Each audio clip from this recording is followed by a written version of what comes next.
Hello, everyone. Welcome to Zobrio University's IT webinar on securing a new normal.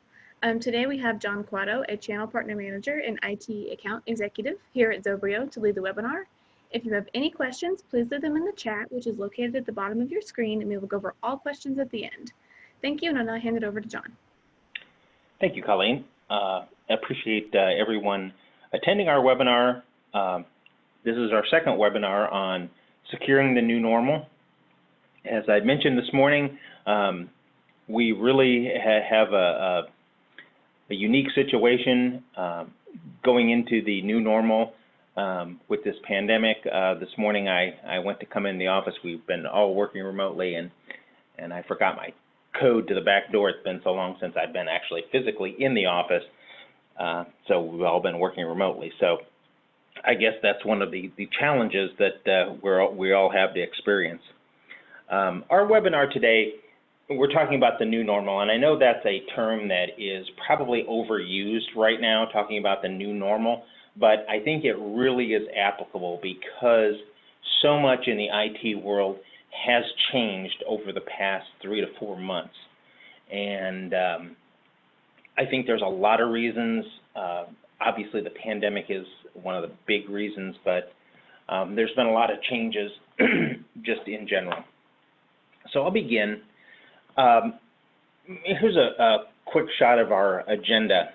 And I think to begin, we're going to talk about some of the lessons we've learned from the recent COVID-19 crisis. You know, these lessons have come fast and furious over the past 4 months. I think there's a lot of things that we may not have thought about prior to this situation happening, because in most of our lifetimes, nothing like this has ever happened.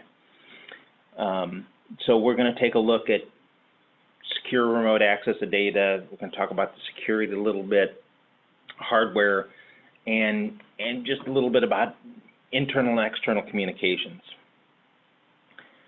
So I think the first lesson is that we all, and I underlined in my notes, all were unprepared for what we experienced in this COVID-19 crisis. I don't think anyone, any government, any business was prepared to do this. I think the really good news about this is I've been in IT for a while, and 5 or 10 years ago, we wouldn't have been as prepared as we were to do this now. Looking at the evolution of IT, I feel that IT has evolved to the point where it allowed us to continue to survive through this pandemic and make the best of things. We moved to a remote work situation in general. People also moved from a desktop to a laptop, so they could be remote, so they could be mobile, have your email on your phone. But the reason we did that was efficiency versus necessity.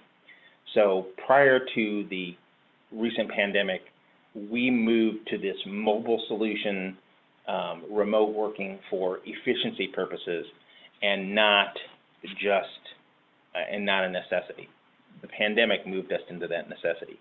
One of the other things that has been evolving that helped us maintain through this is cloud-based applications. A lot of times, all your IT situations, all your IT hardware was based in a physical network at a physical location. So these cloud-based applications allowed us to access our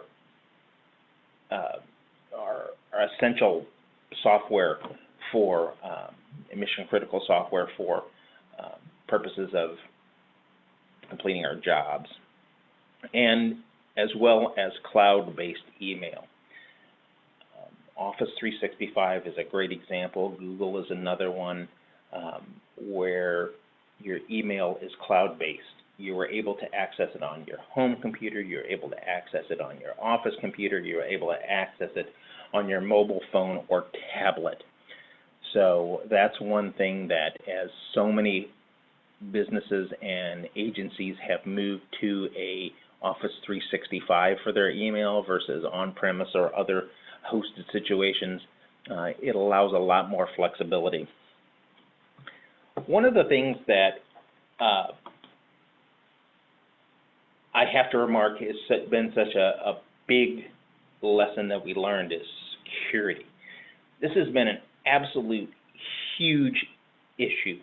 There's been an astronomical rise in malware, especially email-based, email-borne phishing during this pandemic.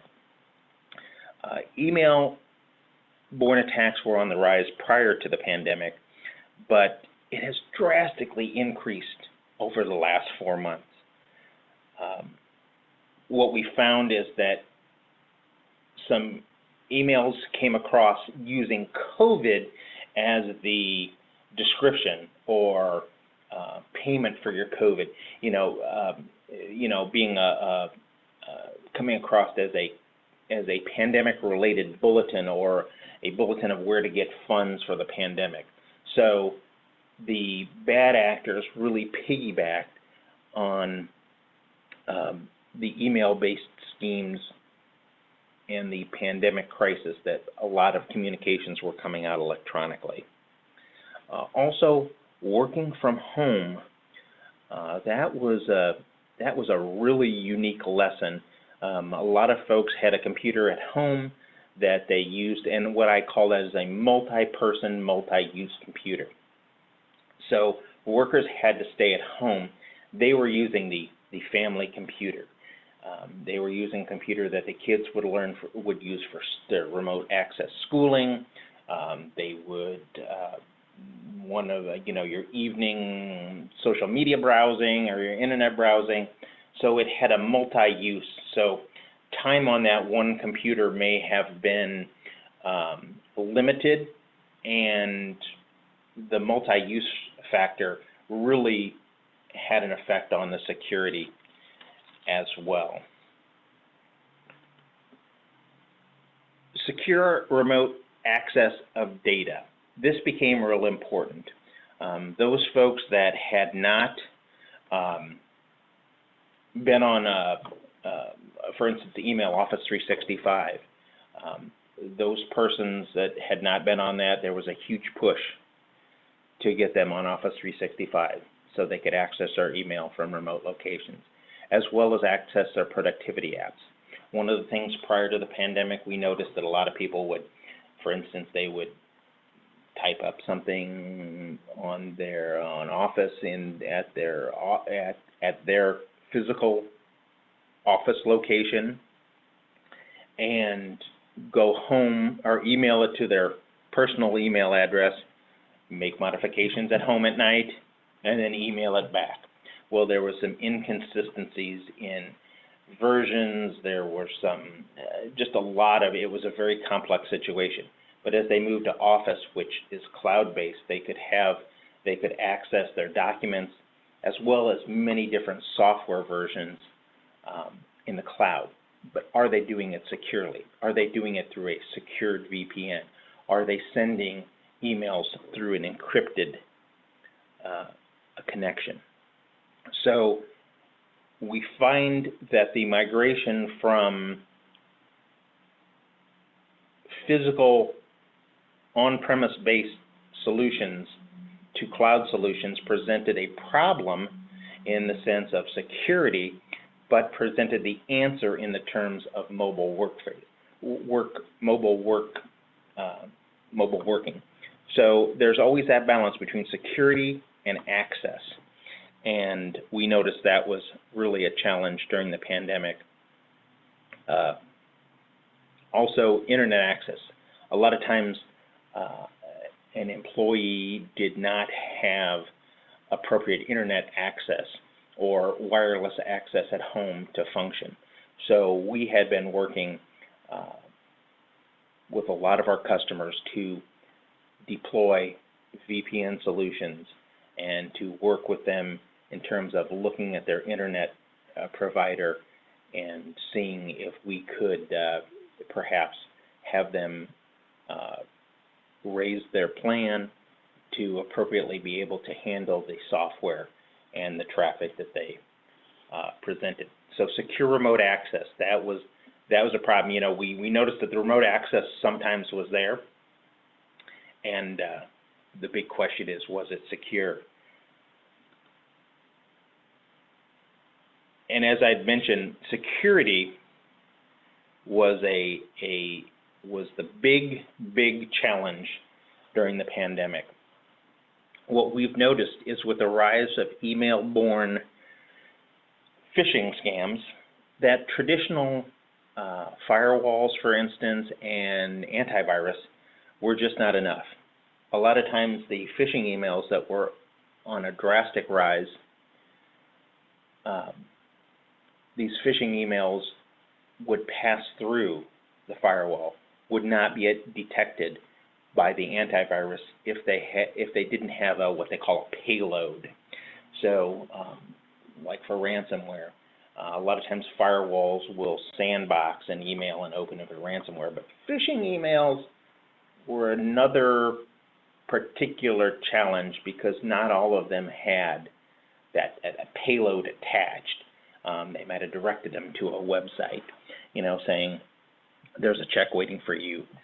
Please click on this link to add your personal information. So many of the increase in security that came from phishing was not addressed by your traditional security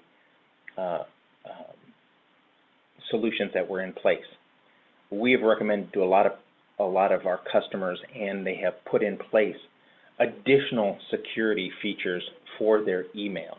As the huge rise in malware have come specifically in the email-borne sector, your email needs to have an additional layer of protection against things such as phishing. We noticed that, you know, this is not to say that you don't need a strong antivirus and that you don't need a firewall.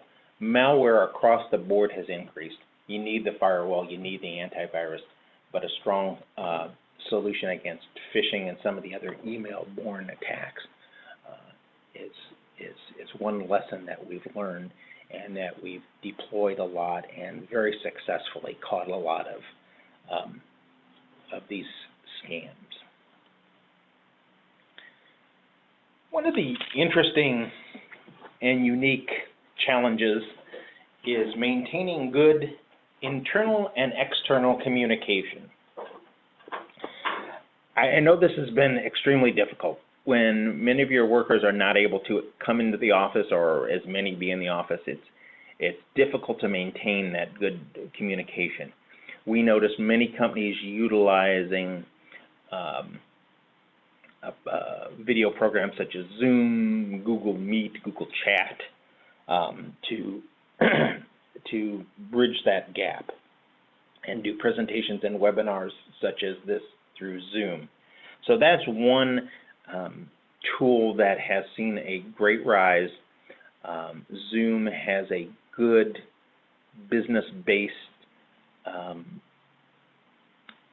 tool that you can use, that you can have many users on at one time, simultaneous.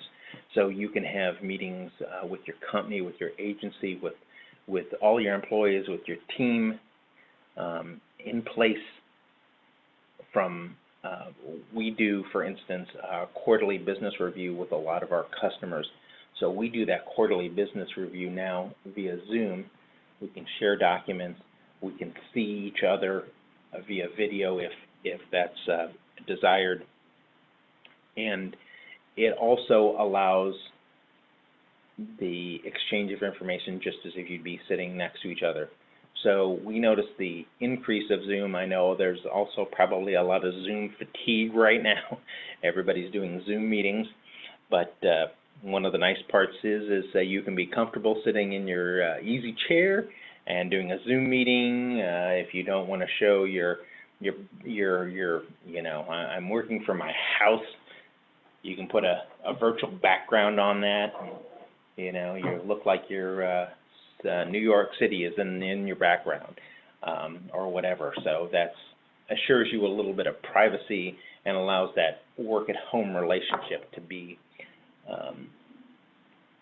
a little bit easier. One of the things that a lot of companies and businesses and agencies are doing, they're doing virtual happy hours to keep the morale up, just to keep the contact, have employees talk.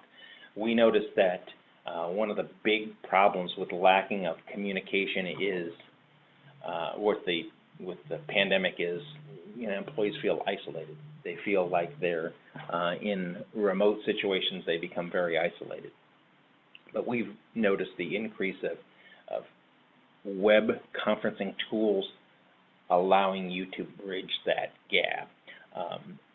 We always talk about one of the big challenges with these Zoom meetings is being trained, teaching your employees how to use this, teaching them about the features. This is a very effective program, but during this we had that learning curve, you know, into moving to a video-based interaction versus an in-person interaction. Sourcing hardware is another huge challenge that we have seen throughout this pandemic. One of the things that contributed to this is during the beginning, and at the beginning of the year, there was a shortage of computers and servers because people were beginning to, there was an end of service of Windows Server 2008 and Windows 7. So end of support came at the beginning of January. So people were replacing all their Windows 7 machines. And if you haven't done that, this is an absolute very, very important thing to do. Replace your unsupported servers and desktops, because these present a huge security. There was a virus attack maybe a year ago that just targeted unsupported operating systems. So that created a big draw on the supply. And if you remember, the COVID started really, the presence of it became in China, where much of this is manufactured earlier. So they had a total shutdown of factories and operations and such. So we had Windows 7 and Server 2008 replacements going in. We had factories that are manufacturing either the computers or the parts to that in China being totally shut down for a large period of time. And then we had this huge need for mobile solutions, laptops, tablets, even video cameras for your computer, even desktops. You know, people would purchase, employers would purchase desktops to send home with their employees, because again, they didn't want to necessarily use the old Windows 7 because that was a security problem, so they purchased new computers. There has been, during this pandemic, a huge problem with sourcing hardware, and it still continues to this day. For instance, I've got schools that have placed orders for Chromebooks so that their students could function remotely in June and July, and they're still not there. They're still not in. So there's this huge backlog. One of the best ways that I highly recommend those of you that go on the internet and shop for your hardware, I think you probably found sold out or back ordered or not available. Those of you that work with resellers such as Zobrio and my clients, they contacted me. I get a list at a certain point in the pandemic. It was daily, saying this is what's available. So I can go out, work with our distribution partners, and find what hardware actually is available, so that maybe that exact computer you don't want, but maybe there's another model just like it, or another make that would do the function that you need that has availability. So availability, we put on the top of the slide, know your vendors. Being able to have that good relationship with a hardware reseller is really key in being able to get what you need to function during this time of hardware a crisis. I mean, it's really a hardware sourcing crisis as well.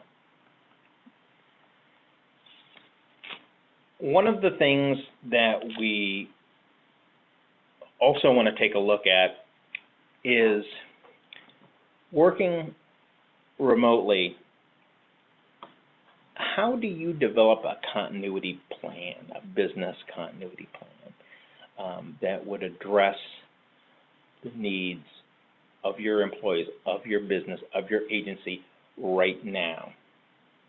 And again, the key purpose here is to allow mission-critical functions to continue.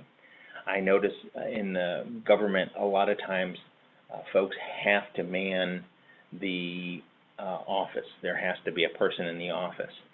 But it may not be everybody, it may not be every day. How do you get that continuity in your business? Well, working remotely is one of these functions that if you purchase laptop, if you verify that people have secure access, is one way that you can do this. One of the problems that we have noticed with people working at home is that not only, as we mentioned in the beginning of this session, is it a multi-use computer at home, there's oftentimes not antivirus on it, not updatable, not business class antivirus. So that's one thing that we've noticed to be a lacking and a real problem, because that could allow a security leak into your network as those people access back and forth, as well as it could be a serious continuity issue. If the virus takes down their computer, then they can't work remotely. A lot of our businesses, will purchase licenses for VPN, purchase licenses for remote software that allows them to access the server directly. We always recommend to our customer that they have a relationship with a service provider that allows them to monitor their systems and remediate during a crisis. So this is something that can be done alongside of what you're doing right now.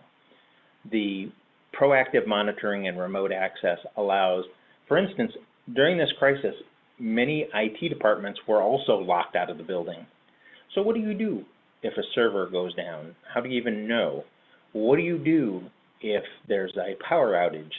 A server needs to be rebooted. If somebody's having problems with a desktop, somebody that is required to be in the office having problems with the desktop, you can with our customers, we are able to monitor computers, we're able to monitor servers, we're able to monitor switches, we're able to remotely access those to be able to fix them, to remediate any problems, as well as to know if there's a problem ahead of time. So if that IT person, for instance, may have to come in and address the situation. So he's not making the daily trips. It allows your IT folks to be able to handle a lot of the problems without necessarily being on site every day. It also gives the ability to remotely remediate, which having a spread out workforce is becoming a huge issue. Is how do you remediate somebody that's in the office here and somebody that's at home there and somebody that's at another location or another office? It's really a critical item that is very beneficial in having that business continuity. Backup strategy. It is absolutely critical during this time that you have a good, solid backup strategy. Make sure your backup's working. We call them backup continuity testing. We do this very often. Make sure that your backups are working. Make sure you have a strategy that allows not only just I took a copy of yesterday's work and removed it and put another tape in and did today, and you have a week. Make sure you have a week, a month, 3 months, 6 months. Make sure you have a long backup strategy, because oftentimes what we found is when security issues arise is that you need more than just 7 days, because some of these, for instance, ransomware will sit on your computer for a number of weeks, a number of days before it actually pops. You don't know it, so it sits there. You need to have a good, solid backup strategy so that you can go back and maintain your data and recover if need be. We talked about secure remote access of data, and we talked about backup power arrangements a little bit earlier, but I just want to cover that again. You know, one of the things that's happened, I think, simultaneously to the COVID pandemic, is that we noticed that there are other issues. In some urban areas, there's rioting and property damage. There's also a lot of weather activity that's happening, tornadoes, hurricanes, things such as that cause power outages. Make sure you have your servers, make sure you have your desktops on backup power, because we've noticed with a lot of our customers here in the Midwest that windstorms, tornadoes have caused a fluctuation in power, a lot of power outages, and sometimes that server doesn't come back. So make sure that you have backup power arrangements set up. Finally, we talk about just one other thing we talk about in addition to all these items is keeping your employees in the loop. If you have that goes back to internal and external communication with not only your employees but your customers. Make sure that you are up, operating and functioning to be able to provide communication with your employees as well as with your customers. So if there's, that's really the end of our formal presentation. If there's any questions, Colleen, is there any questions in the chat box? I don't see any, but we can give people a few minutes to type some. Yes. If anyone has a question, the one thing I would also do is I have my contact information. This was an overview of the situation. There are certainly a lot more granularity that we can get into and specific situations. So you can feel free to contact myself or our company, and we can talk about your situation in a more granular sense, in a more specific sense to your particular your needs, and address some of the security issues or the sourcing hardware issues that you might have. We can certainly help. That's what we've been doing consistently throughout the pandemic, is helping our customers get through these rough spots.